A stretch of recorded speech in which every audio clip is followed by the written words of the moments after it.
Welcome to A&M Reviews. I'm Skybear. I'm here with my buddy Sal. Sal, what's up? Not much, just hanging out. Alright, and we are doing our Throwback Thursday. And for this Throwback Thursday, we are talking about Paprika. Basically, it's an anime length movie. It was created by the director Satoshi Kon. The movie, I had seen it before and I saw it again, and I can never get tired of it. I mean, I gave it a solid 8.5 out of 10. What about you, Skyber? You know, I would give it a solid 8.5 too, Sal. Like, I feel really comfortable with that. Yeah, and then there's a lot of stuff that we can touch up on this movie. I mean, like, just like all his works, they're like so layered that you can see it at one time, and you just get one concept, and you keep watching it over and over. And you start seeing these little extra tidbits here and there, and you analyze it further, and you enjoy it because of one aspect one time, and you enjoy it for another aspect. There was, just the beginning of it, the opening sequence during the credits. I loved it when she's riding on her moped, going through the city. That's opening segment by itself. It was just amazing how it was done. It's Paprika on her moped going through the city. And here's the thing, he actually said it in one of his interviews that as she's driving towards the darkness, which the darkness represents the subconscious. And in the movie, Paprika is one of those special agents that dives into dreams and helps people, with traumatic, trauma or, stuff they're dealing with. And in that sense, it kind of wraps the whole movie together, saying like, look, this is like, she's a special agent kind of thing going into the darkness. But at the same time, she's in a moped. She's a happy girl, happy-go-lucky. With that, what did you think, Skyber? Man, I actually had to watch this movie twice because, like, the first time, like, it blew me away, but there was also, like, a lot of things that I didn't get the first time around. And then the second time around, things started clicking. And just fuck, Sal. This movie fucked with my head. It was just beautiful to look at, and there's just so much in this movie to enjoy. That's the whole thing about the movie, and he does that on purpose. If you see all his other work, it's the same thing. It's there to basically, when you're watching it the first time, you say, what the fuck did I just watch? And then you have to watch it again because you, in a certain aspect, you enjoyed it, and you're like, I need to understand why I enjoyed it. So you watch it the second time, and then the second time you get a different meaning to it, and by that time you're just caught up in it, you're thinking about it.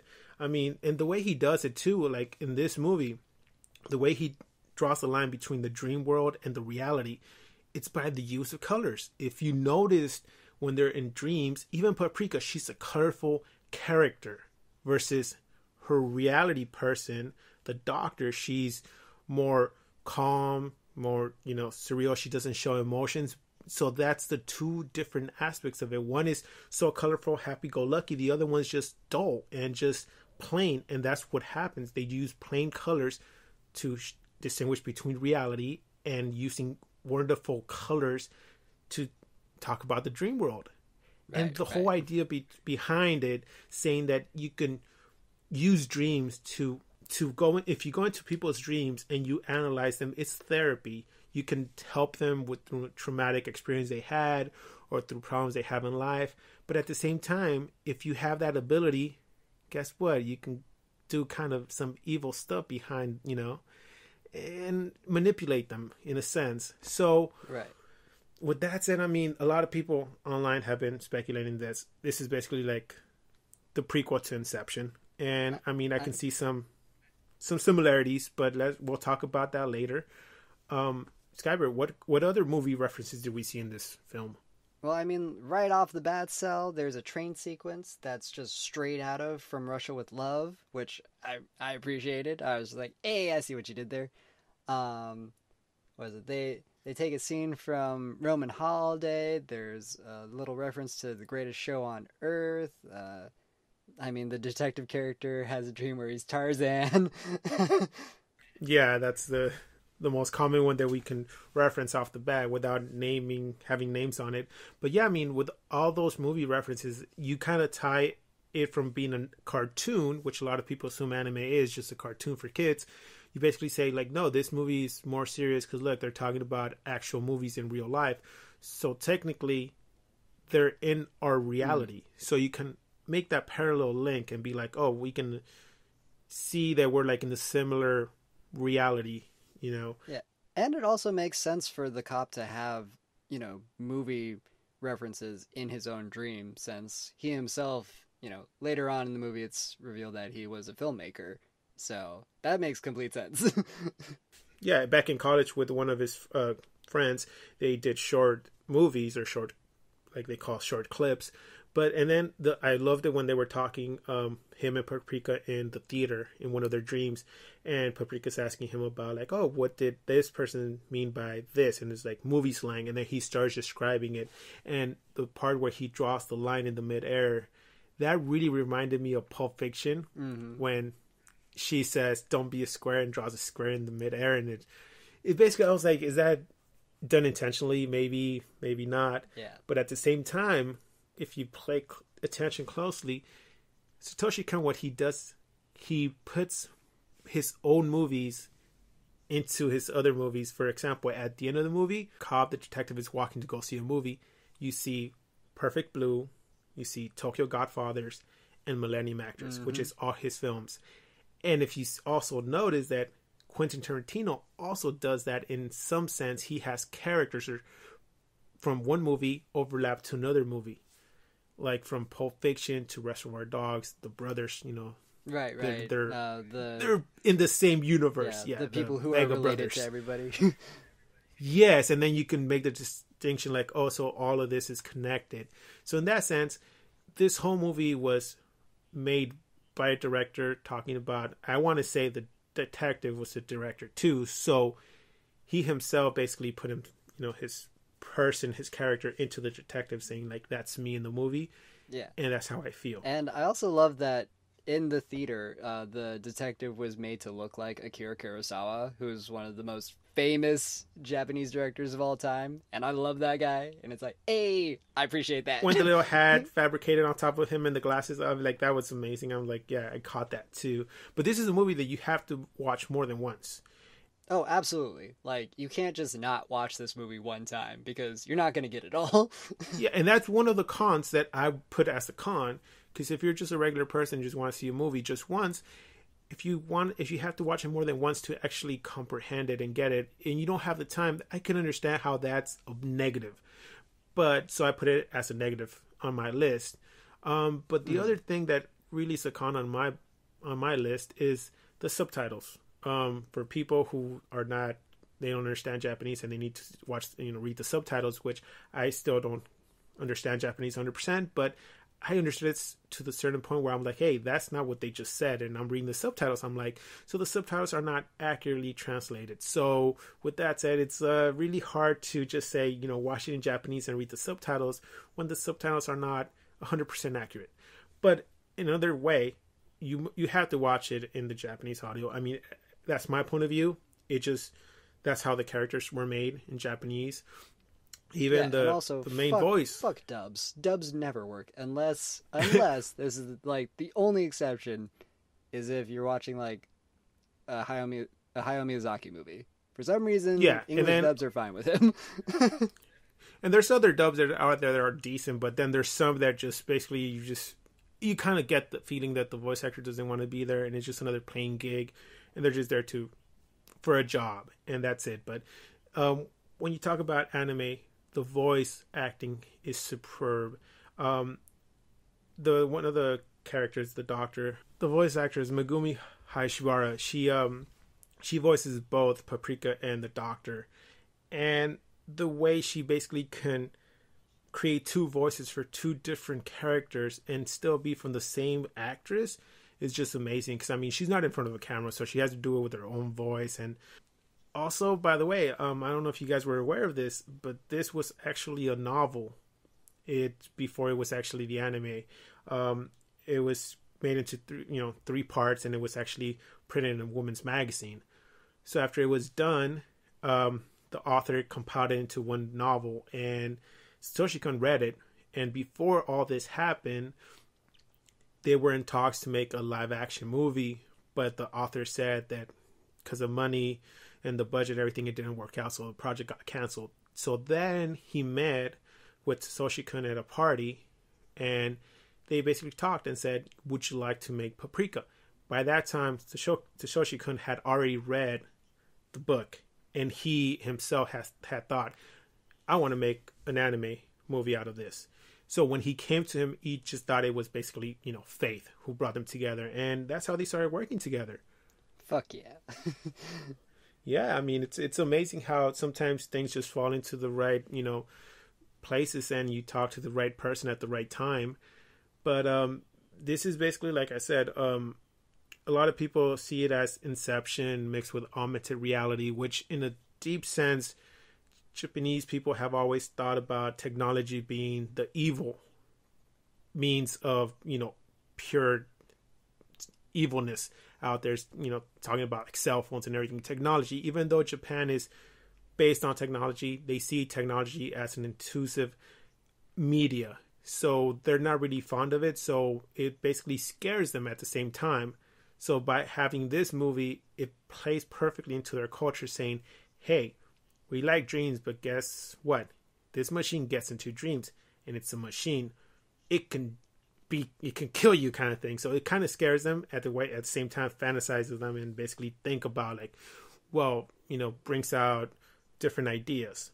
Mm-hmm. And like basically the main character, who the inventor of the machine, he's big, and he was created in the book as being a big guy with a deep voice. But at the same time, when Megumi was interviewed and said, when you were casted for the role and you read the book, did you see your character falling in love with this character? And she said, no, because in the book, they describe him differently. He's still big and everything in the book, but in the anime, once you watch it, and I watched it for the first time with no voice, she said she saw herself not falling in love with the character. But right after she saw the first take of the male voice actor recording the voice, that's when she said, when I first heard him, I said, I can fall in love with this character. And she did. From the first time she heard the first scene, when the guy's stuck in the elevator, she said, I totally fell in love with the character. And that just gives you the idea of what the voice actor's power gives them. Like with their voice, they can make or break a character. Exactly. Yeah, I completely agree. And then there's another bonus thing that I recently saw where they're following Satoshi-kun around when he's making the storyboards. There's a scene, I don't remember if you remember, this is when they're driving. It's the female doctor, she's driving with the old person, the short doctor, I think her older boss. Right. And they're in the car, and it's raining, and they're talking about how she's talking about the dream, saying, oh, the dream is consuming another dream, so slowly they're gonna combine and be out of control dream. In that scene, Satoshi-kun, he's doing the storyboards, and he said himself, this is an easy scene where you can just go from the male character to the female character, cut back and cut back. So this is a cut back scene. Like he talks, she talks, you go back to each character and you're done. But then he said that he got inspired by the windshield, the droplets. And he had gone to a bar to drink, and then he took a cab back, and he was going back home in the cab, and he saw the drops on the windshield, and the idea kept lingering. And then he started thinking, what if each droplet was a dream? And then he started noticing how they would combine to be a bigger droplet. And once you get enough droplets together, they drip down like a stream. So basically he just said, I need to use this. So he went back and took an extra week just to compile that scene. He drew detailed, one drop combining with another drop and running down the windshield. And he said, I just couldn't let it go, because every time I do a storyboard, I just get influenced by other ideas, and I have to include it. And that's what I appreciate about his work. He takes his time, but he runs with the ideas that he has, and if they're good, they're really well done. That's awesome. Yeah, a lot of people won't catch it, but they'll just see it.